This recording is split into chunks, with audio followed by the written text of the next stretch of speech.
2/3 the length of your wingspan. Okay, 2/3 the length of your wingspan.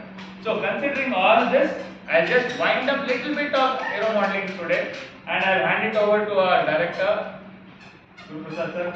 All yours. So, we have Jawaharlal Nehru Planetarium, our director, we are to Thank you. Good afternoon to all of you. Good I wish I too would have sat here along with you. We have But an this extra is kit. my We have an extra kit. extra kit. Very good. This is my favorite subject. Let me good afternoon once again to all of you.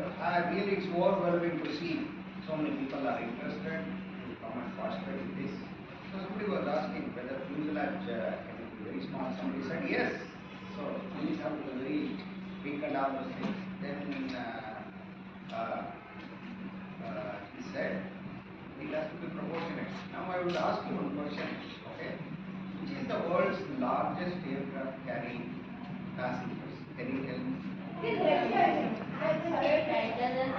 One by one. It is in Russia, you said. Okay. Yes. Boeing, I'm not sure. Boeing 757. Okay, 1 minute. Okay. Airbus A380. Good. This is the correct one. Somebody else also told Airbus A380. And what he said is also partly correct. Okay. Today, the largest, I will not say longest is different. Largest passenger carrying aircraft is A380. Okay. Can carry up to 700 to 800 people depending on the kind of seat configuration. I have traveled it. Okay. It's a huge airplane. Okay.